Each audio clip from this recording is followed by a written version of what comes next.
So thank you everyone for joining. So the group of people that have been invited are people that are AVNeo users across Europe, Middle East, and Africa.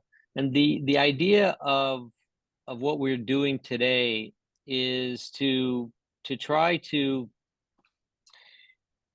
have a conversation amongst the surgeons. I'll start the conversation off, but I want the idea is to create this kind of casual conversation amongst the surgeons, so we can ask questions and talk about what challenges that you're seeing, or questions that you're having, or what you're doing for the particular cases in your centers. The idea today is this is kind of talk about patient selection criteria.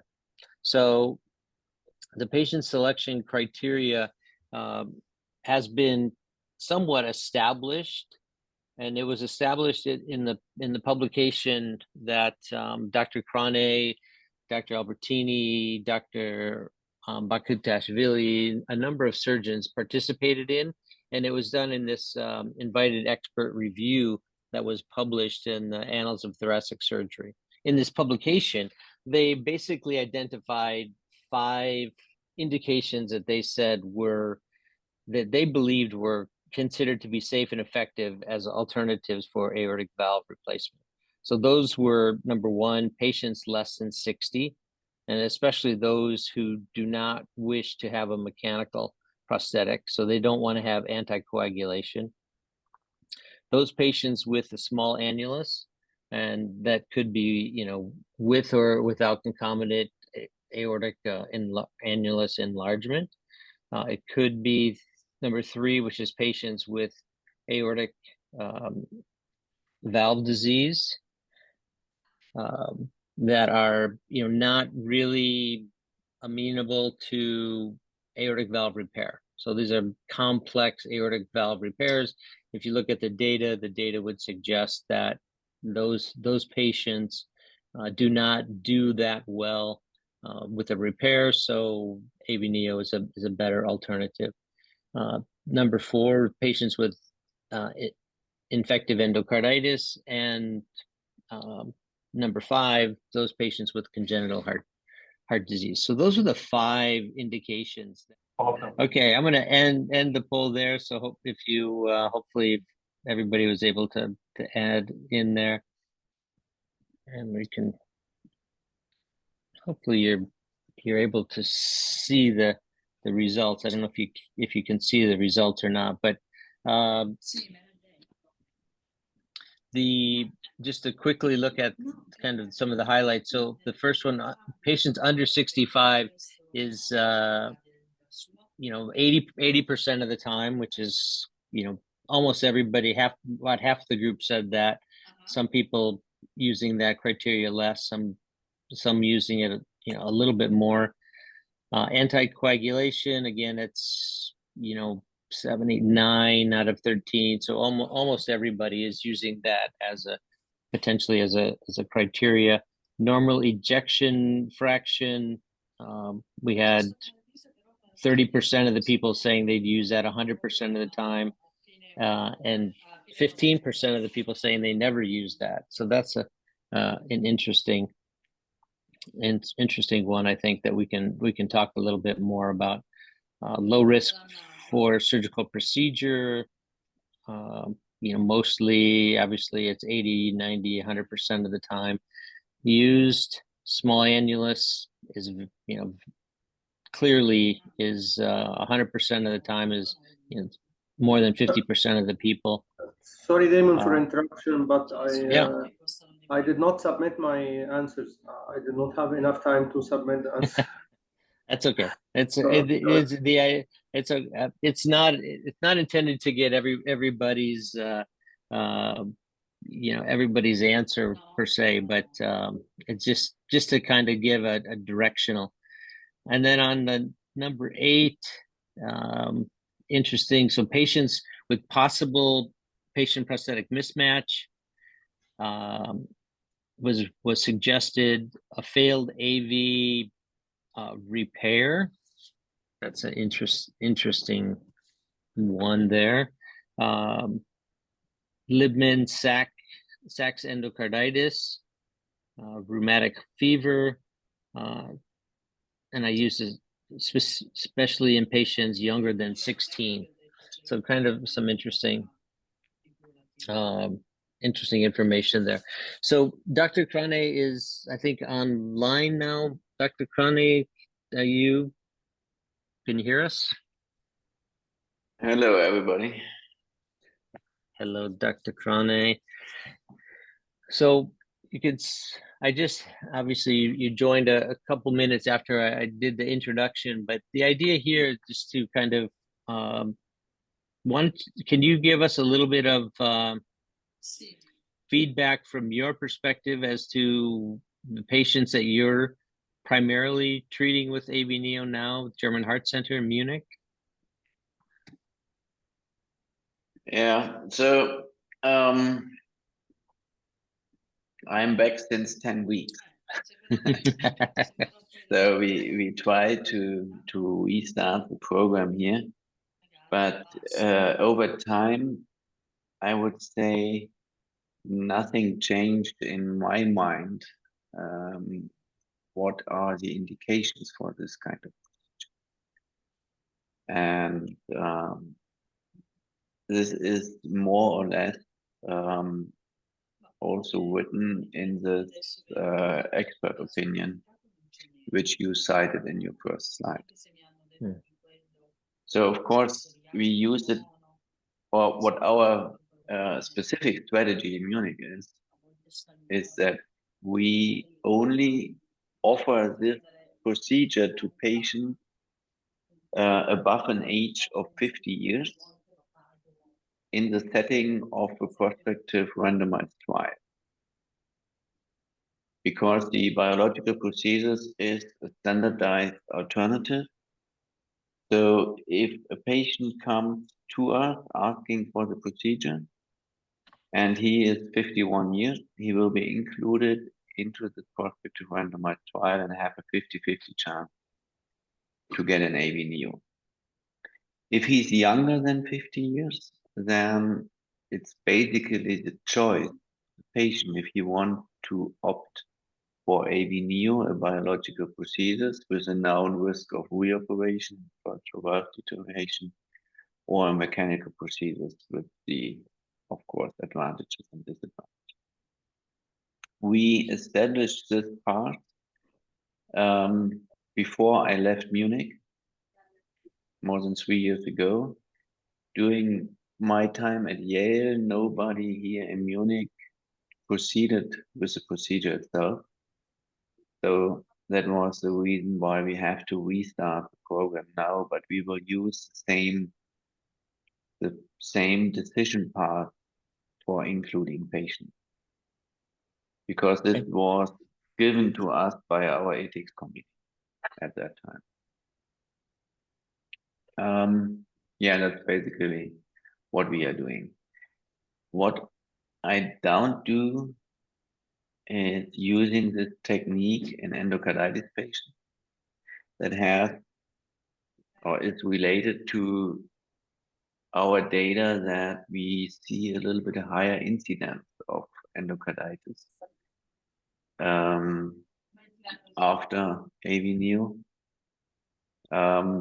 That's why we are not using it before. So, or in the scenario of an endocarditis. And I'm not using it if I have to do a root replacement, because I think, as many of you know, that the benefit of the AVNeo procedure is the physiological movement of the annulus. And if you fix that, I don't see any advantages or why you should do that.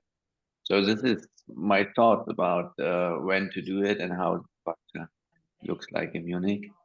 Of course, there are a lot of pros and cons, how you can discuss that or extend or narrow down the indications for the procedure. Dr. Albertini, how about what are your thoughts?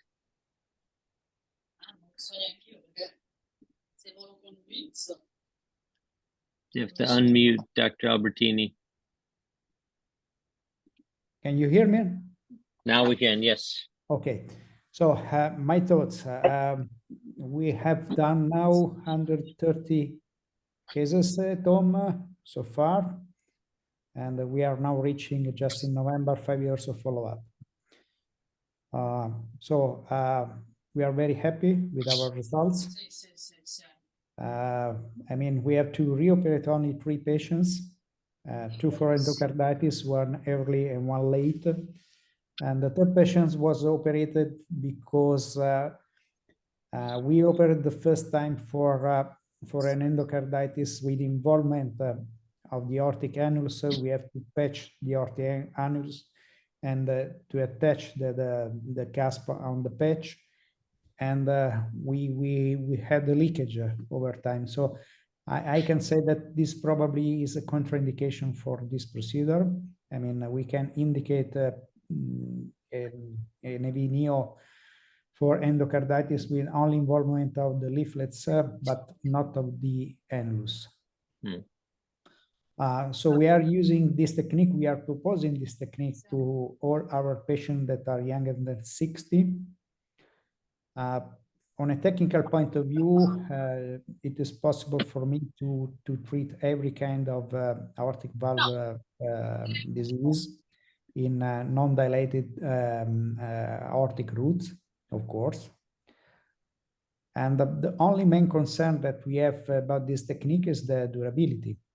I mean, even if I can expect, I mean, some early degeneration, and specifically in the youngest patients. I mean, we were treating also teenagers with this technique, but at 5 years we didn't observe any early degeneration, and at follow-up echo we don't have any sign of degeneration, any sign of calcification of this valve. We were very surprised about this.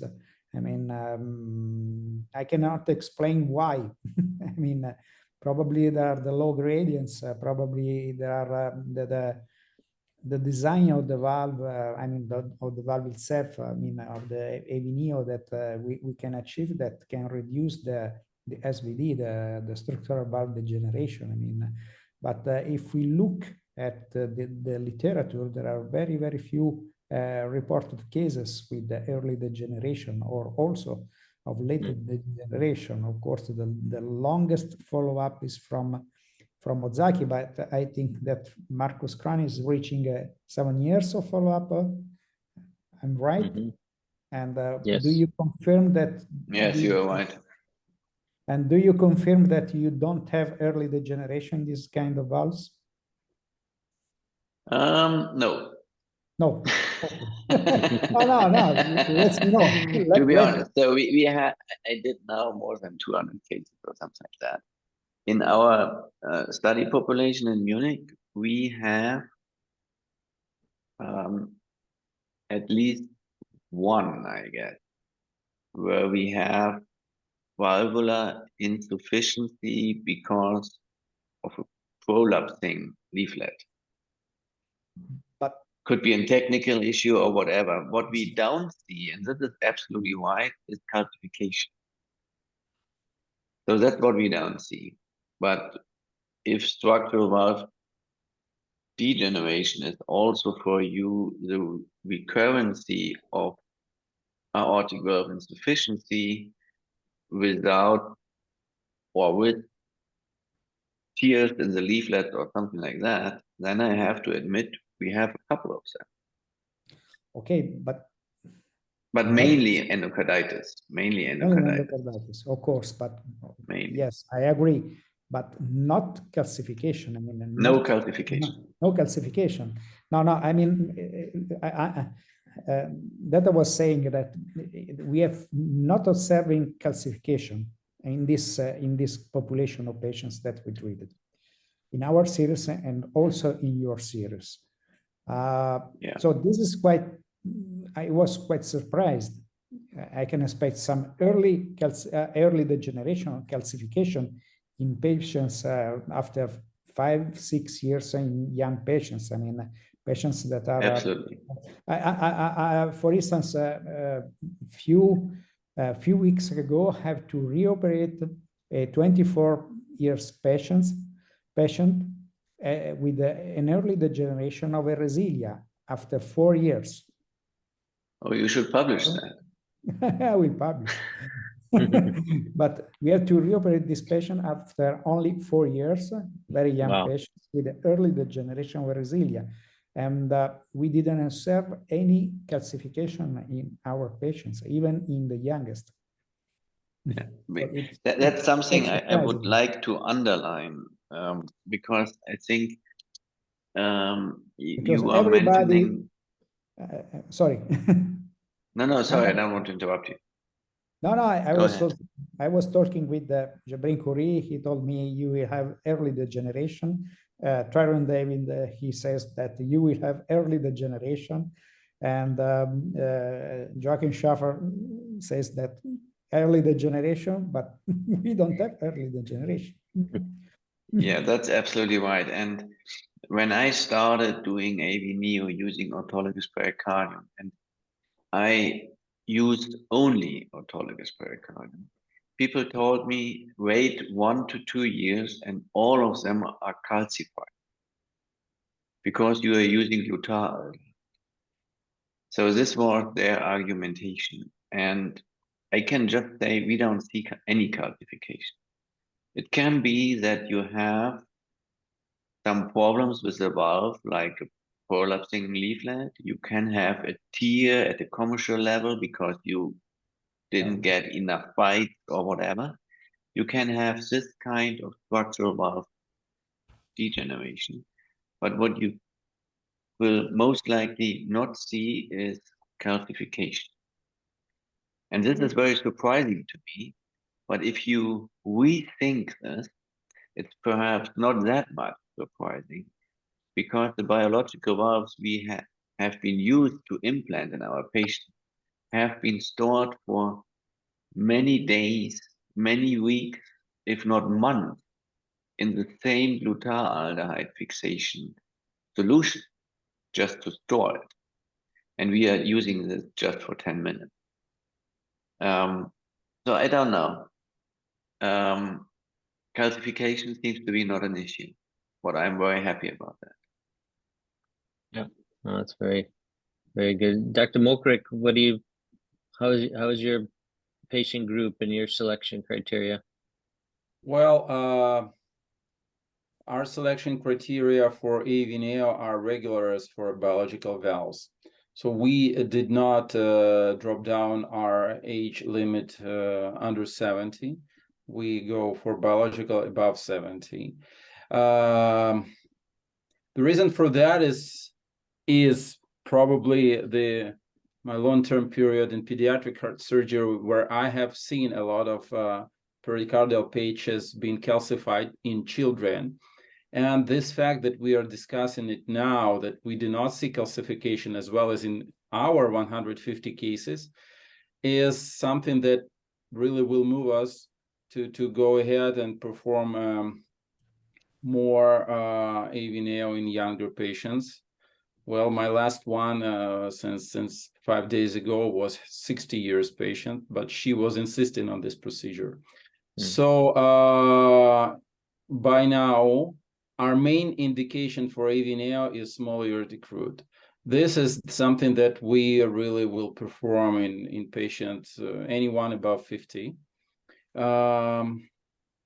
especially the ones that do not want to receive a mechanical valve. We do not perform AVNeo in infective endocarditis, in any type of it. Probably because our policy is to go ahead with mechanical valves in infective endocarditis patients more than in biological valves. And we have some well, not that good results in children with AVNeo. Therefore, we do not insist that much on this procedure in children. We'd rather perform ROS procedure in them. So briefly, this is our approach to AVNeo in our patients group, both adults and children. Igor, can I ask you a question? Yeah, sure. Did I get you right that you are performing AVNeo in patients above 70 years? Yeah, like all biological valves. Likewise, so okay. And that you go lower in age was an exception for you now to have somebody operated in the age of 60. Right. So that means, on the other hand, that you have a lot of patients like 75 and older. Well, at the beginning of our experience, we had been performing more of AVNeo in patients above 65 and so on and so on. But right now, actually, we go ahead more with this policy, even though our middle age is below 60. But the approach is this: we really want to see our longer-term results with AVNeo in order to explain the reason why we go ahead with this procedure instead of biological valve. Okay, if it is like this, how do you justify the add-on in time to do an AVNeo compared to a biological aortic valve replacement in a 72-year-old patient? You know what I mean? So it's more complex, it's more difficult to do. In Germany, it's the same price. If I don't know how is that in your country, but for us, it's basically more or less, we don't save money.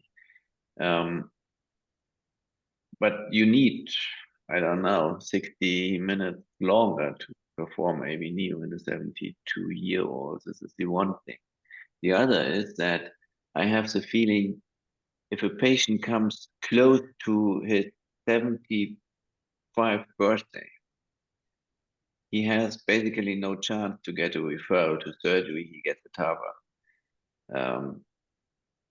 So we basically don't see this aged people anymore for aortic valve replacement, except he has Well, I understand your question, and well, the situation in Ukraine is different. We do not have TAVR that popular in our country for economical reasons. That is why the majority of patients either do not get operated on in the advanced age because their clinical condition is more or less satisfied, and they just choose not to go through the surgery. Or if they do, it's once again the economical decision, to the considerable extent, because some hospitals often do not have biological valves available for free. That is why patients are referred to a center who either has these valves or has experience with AVNeo, which is free for the patient. And that's a good explanation. Yeah, perfect. And for patients under 70, there is also one of the reasons why the surgical AVR, standard surgical AVR with mechanical prosthesis is more acceptable because they are available. And just we have to be honest with our patients that the probability of reoperation with AVNeo is somewhat higher than if we implant a mechanical valve for them. And people really, in significant percent, choose to get mechanical valve for that reason. This is Massimo from Bristol, UK. just one technical question. I'm a congenital surgeon, so I see quite a lot of bicuspid valves. And when I started doing the Ozaki, it was pretty challenging to create a symmetric valve in a way. And just like to ask, what do you do when you have such a disparity in the? Do you tend to create the 3 leaflets as equal as possible? Is that the way to do it?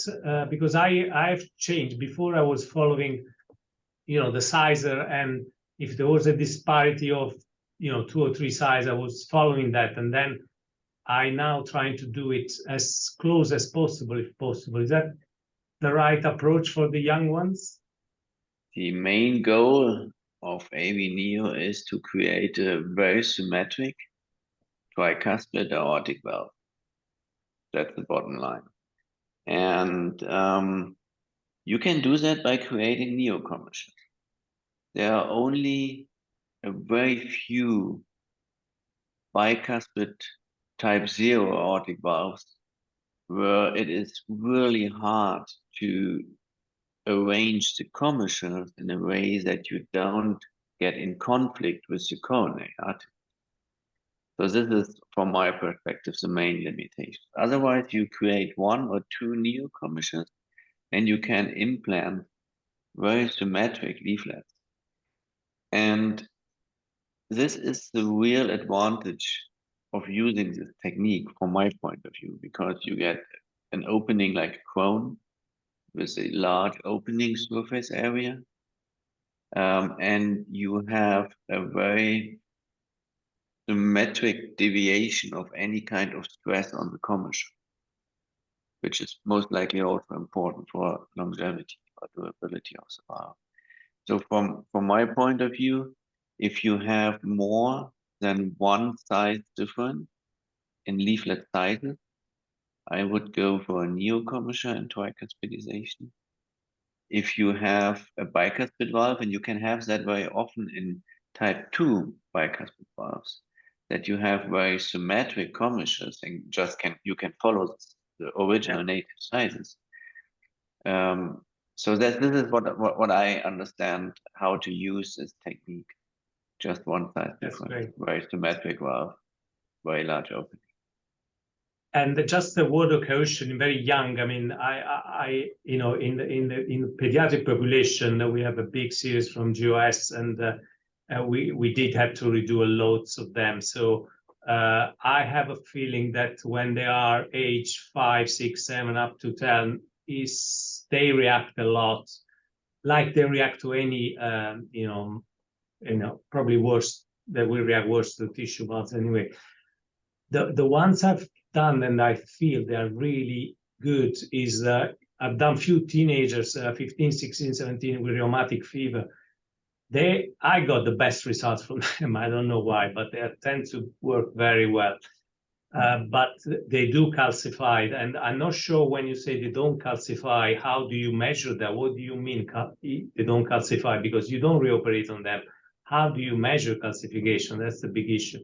And the second thing, in England, unfortunately, the NICE, which is the one that controls the guidelines, has stopped us doing Ozaki unless they are in a research protocol, because they did say there is not enough evidence. So we are a little bit with our hands tied off now, because each trust, they're saying if you don't enroll in the study, you cannot do it. So I still believe it's a great technique, but there are some, issues now that needs to be resolved. And I mean, it's not as straightforward in some other countries. Yeah. Yeah, that's a good thought, Massimo. That's why we are including our patients who are older than 50 years into our prospective randomized trial, and not doing that outside the trial. And we started that already in 2018 or 19, but with a pause now because of my absence. But that's why I agree that if we are doing the procedure, that we in a population which is treated following the guidelines in an age group for a biological solution, then we should do that in a scenario of a clinical trial. I don't know if this is written down in any guidelines. I haven't seen the name Ozaki in any guidelines, neither the European nor the American guidelines. There is a consensus paper out there, which was pretty much motivated from the UK group, which shows limitation, but this is just a consensus expert opinion, something which comes from a questionnaire. And as you know, experts can disagree. So I don't know if you have to follow that. If this is the paper you are mentioning, in the guidelines, the name Ozaki is not existing, up to my knowledge. Yeah, no, so these are not. Sorry, just quickly. I was in that meeting. This is in the UK. For each new procedure, there is a government structure that includes professionals and lay members, members of public, and so on. So it was a little bit disappointing, the discussion, because some of the discussion was around it's a more difficult procedure, prolong the bypass time, it prolongs the, which we know is not really a risk factors anymore, at least, you know, for the youngish, fitish, you know, below 65 patients. So the discussion was a bit around that, but they came out with a statement which then is now, you know, is not the law, but there are strong recommendations. So each trust, each hospitals, they see this recommendation that it should not be used outside a research project, which could be also you know, a research like a retrospective or not just an RCT. So, and they stopped lots of units doing it because of this. Okay, interesting. Yeah, that's something we'll have to address. Yeah, I didn't realize the NICE guidelines were having that kind of impact on the UK. There is this registry in Boston, and if this will survive, this registry, then it's easy for every hospital to include their patients with not a lot of effort into this registry, and then you can just move forward if you want to. Another aspect which I think it's very interesting that you bring it up again is the calcification. Of course, we didn't reoperate on them, and for that we can't prove it 100% that it's not calcification there. What we can see usually in echo, and hopefully you will agree to that, is that if there's a calcium load of a leaflet or calcification of a valve without movement and increased gradients, you can see that in the echocardiographic follow-up, at least over time.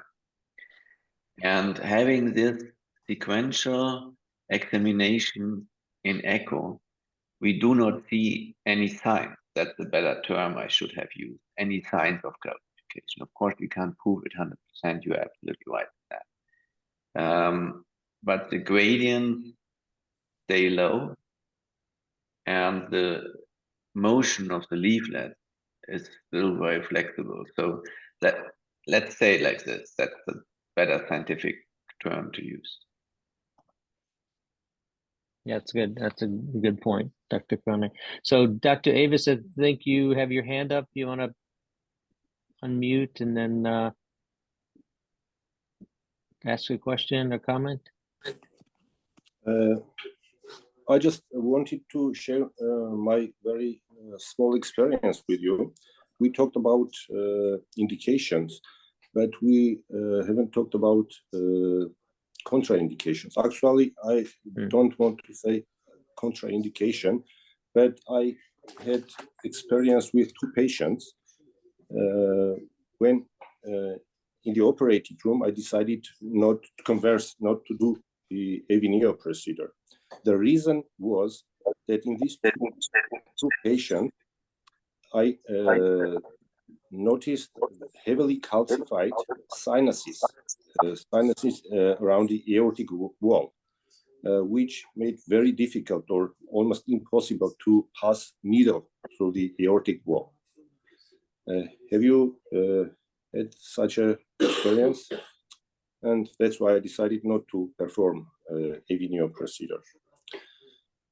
And regarding age, I had a patient which was 19 years old male. I offered AVNeo procedure. This patient and family denied to have AVNeo procedure. They preferred to undergo AV replacement with mechanical valve. So I think in adult patients, it's normal to offer AVNeo procedure with all, giving them all the information about the AVNeo procedure. For me, that's fine. And regarding bicuspid aortic valves, as my experience is very small, I performed only 16 AVNeo procedures. My first AVNeo patient is 30 years young, let's say. I'm trying not to create neo-cusps, neo-commissures, let's say. As I myself and my assistants, we don't have enough experience to perform AVNeo in bicuspid patients. So I have one patient, 74 years old. This lady is almost 1.5 years old with bicuspid AVNeo, and she is doing pretty good. This patient had true bicuspid aortic valve, only 2 commissures without any raphe. And this patient weighs only 47 kilograms. That's why it was possible to perform bicuspid aortic valve neocuspidization. And I used the largest size of the sizers, which is 35. And I'm happy with this result. That's all. Okay, great.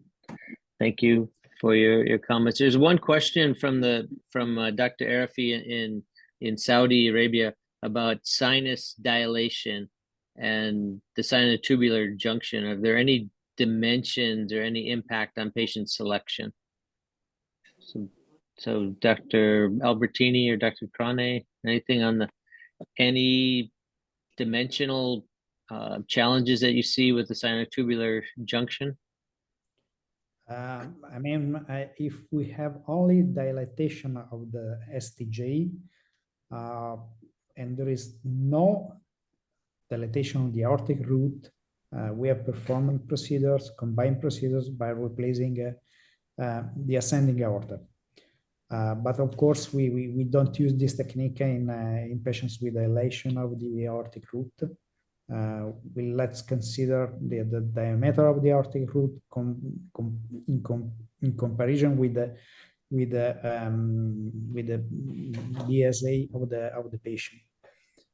Usually, if the aortic root is more than 35-40, we don't do an AVNeo.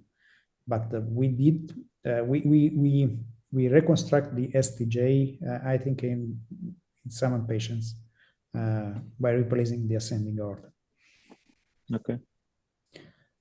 This may be an issue. I mean, in patients with the bicuspid valves, in young patients, because we can expect the dilation of the over time of the aortic root. We must be very careful in this kind of patients, even if the aortic root is not so dilated. Yeah. Can I comment on that, please, Damon? Yes, Dr. Ketchko, sure, please. Yeah, sorry. regarding the question was the asymmetrical dilatation of the sinus in bicuspid valve, probably in type 1. Excuse me.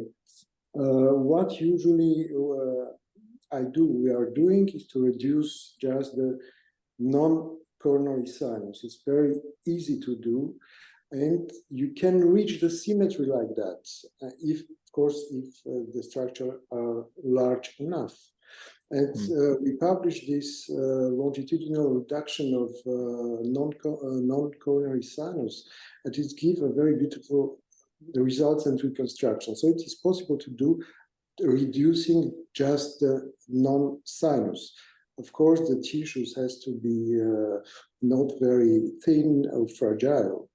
It has to take into account.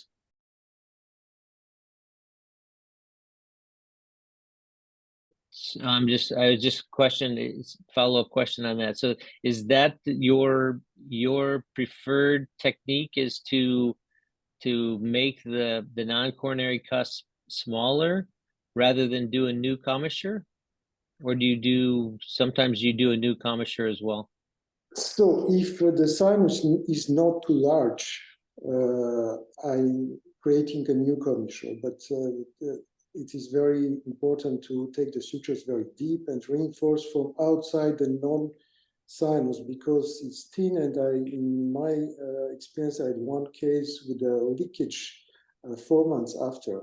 This is very fragile tissue, so if you reinforce from outside and you create a new commissures, it can work.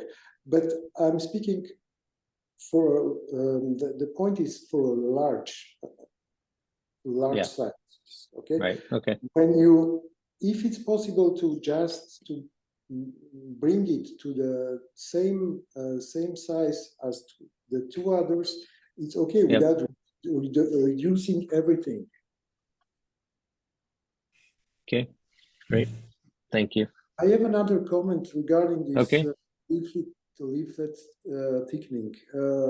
It is very important to follow this patient, and what we see is sometimes the cardiologist send it as an echo, and you see the gradient. The gradient usually is 14.7, 12.6, things like that. And when you see the gradient going up, I call them immediately, telling them what is going on. Can you show me the echo? And what we see sometimes is the thickening of one of the leaflets, not all of them, one of the leaflets. And doing this multimodal examination, CT scan, for example, we find out some thrombosis, leaflet thrombosis. So it is very important to follow this patient and put them to coumarin again, because I started to put all the patients for at least 3 months after the surgery in coumarin. And then after, when you are putting the patients on coumarin anticoagulation treatment, the leaflet restart to move normally. It is very important to follow this patient. And it is also understandable because the leaflets are bigger than the normal leaflets. There is more inflammation. And of course, any inflammation can lead to thrombosis. And probably the infection also can be explained like that, because this is the problem. We see more infection in Ozaki than in other situations. And one of the mechanisms probably is this leaflet inflammation, thrombus formation, and we need to think about that and to follow very closely this patient. That's a great point. And I have heard that from some other surgeons that they have started to put patients on Coumadin for a short period after. Albertini, you wanted to make a comment? Can you repeat the question? So sorry. No, it was just more of a comment from Dr. Katsurov about thickening of the leaflets and the need to have putting patients on Coumadin for 2 or 3 months after the AVNeo procedure. I mean, it's on my opinion, it's not a question of thickness of the leaflets. I mean, we are just using aspirin for 6 months. we don't put patients on Coumadin, or we don't use anticoagulant therapy in the postoperative period. We have, of course, as any postoperative anticoagulant therapy is empiric. We have no data about if one is better than the other one. I mean, we did a survey in the past, I think, if I remember, about that. Yes. And from the survey, we have that if I remember that 60% of the centers were using aspirin, and about 35-40% were using Coumadin. Right. Yeah, there wasn't a solid consensus for sure on that at that time. I just wonder if it's changed over time. So Dr. Krane, I know you and I have spoken about this before. What is your thought about the need for Coumadin or any kind of anticoagulation after AVNeo? I like Gregory's comment about the hemodynamic situation in the new sinuses with the longer leaflets. The hemodynamic situation and the washing effect, because of the extended leaflet height, is of course different. Currently, we are still only using aspirin for 6 months, following the recommendation from Ozaki, but also this recommendation does not have some data behind it. It's just a number picked by any chance. Many hospitals are using only aspirin also after biological valve replacement in the aortic position, no longer Coumadin. And as I remember, I'm not sure this is also included now in the guideline. I'm not 100% sure. So it's not unusual just to use aspirin. So it's most likely for your practice, it's not totally wrong. But I like the idea of perhaps using it because of the different hemodynamic in the sinuses with the extended leaflet height, which can have some effect. I don't know. We operated on one patient because of a leaflet thrombosis, which almost filled up the whole sinus. This was one patient, not more. I don't know if you should change your practice because of one bad experience, which can be triggered by many reasons. That's why we did not change our practice. But yeah, the idea is there. The idea. Okay, maybe this is a good topic for us in the future. So Dr. Billion, it would be sorry if I can just add that it would be a good topic for a group like ours who are performing the procedure on a regular basis, perhaps to come up with some kind of an analysis or study or whatever kind of thing to compare results. The main issue with this kind of procedure is that you usually don't get numbers together as a single center to really investigate something, to answer questions like this. What is the best type of anticoagulation after AVNeo? Perhaps it's 3 months Coumadin and we are just now doing it. Yeah. Dr. Mokrik? Yeah, I want to agree with Dr. Krane that, well, what is the contraindication for Coumadin? They arise only if we use it in the long term. And if we just prescribe this drug for 1 to 3 months post-operatively, this is the time where we prevent the formation of the fibrin layer on the new leaflets, and instead we permit the proliferation of some at least monolayer of cells on these leaflets in order to prevent the future thrombus formation, and then we can transfer patients for aspirin for 6 months, 1 year, whatever we prefer. And this is policy in our center. We prescribe the Coumadin for 3 months, and then we just transfer patients for 6 months in aspirin. So 3 months Coumadin or aspirin and Coumadin for the first 3 months? Yeah, Coumadin, and then just they are left on aspirin. Okay, so okay, that's good.